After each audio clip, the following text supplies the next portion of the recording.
ರೇಣುಕಾಸ್ವಾಮಿ ಕೊಲೆ ಪ್ರಕರಣದಲ್ಲಿ ಬೆಂಗಳೂರಿನ ಪರಪ್ಪನ ಅಗ್ರಹಾರ ಕೇಂದ್ರ ಕಾರಾಗೃಹದಲ್ಲಿರುವ ನಟ ದರ್ಶನ್ ಅವರನ್ನು ಭೇಟಿ ಮಾಡಿರುವ ಗೆಳತಿ ನಟಿ ರಕ್ಷಿತಾ ಪ್ರೇಮ್ ಅವರು ಇದೀಗ ವಿಜಯಲಕ್ಷ್ಮಿ ದರ್ಶನ್ ಅವರ ಬಗ್ಗೆ ಶಾಕಿಂಗ್ ಹೇಳಿಕೆ ಕೊಟ್ಟಿದ್ದಾರೆ.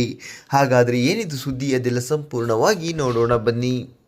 ಜೈಲಿನಲ್ಲಿ ಸುಮಾರು 1 ಗಂಟೆ ಕಾಲ ದರ್ಶನ್ ಭೇಟಿಯಾದ ನಂತರ ವಿಜಯಲಕ್ಷ್ಮಿ ಹಾಗೂ ನಟಿ ರಕ್ಷಿತಾ ಜೈಲಿನಿಂದ ಒಟ್ಟಿಗೆ ಹೊರಬಂದರು.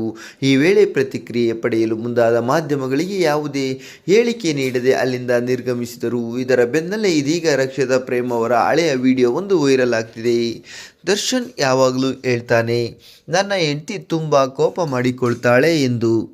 ಅದಕ್ಕೆ ನಾನು ಯಾಕೆ ಎಂದು ಕೇಳಿದಾಗ, ನೀನು ಯಾವ ಕಾರು ತಗೋತೀಯೋ ನಾನು ಅದನ್ನೇ ತೆಗೆದುಕೊಳ್ಳುತ್ತೇನೆ. ಅದು ಯಾವ ಬಣ್ಣದ್ದು ಇರುತ್ತೋ ನಾನು ಅದೇ ಬಣ್ಣದ್ದು ತೆಗೆದುಕೊಳ್ತೇನೆ. ನಿನ್ನ ಹತ್ರ ಇರೋ ಫೋನ್ನೇ ನನ್ನ ಹತ್ರನೂ ಇರುತ್ತೆ. ಅದಕ್ಕಾಗಿ ಅವಳಿಗೆ ತುಂಬ ಕೋಪ ಎನ್ನುತ್ತಾನೆ ದರ್ಶನ್ ಎಂದು ರಕ್ಷಿತಾ ಹೇಳಿದ್ದರು. ಇದೀಗ ಇನ್ಸಿಡೆಂಟ್ ಏನೆಂದರೆ, ನನ್ನ ಮಗ ಮತ್ತು ಅವನ ಮಗ ಒಂದೇ ಸ್ಕೂಲ್ನಲ್ಲಿ ಒಂದೇ ಕ್ಲಾಸ್ನಲ್ಲಿ ಓದುತ್ತಾನೆ.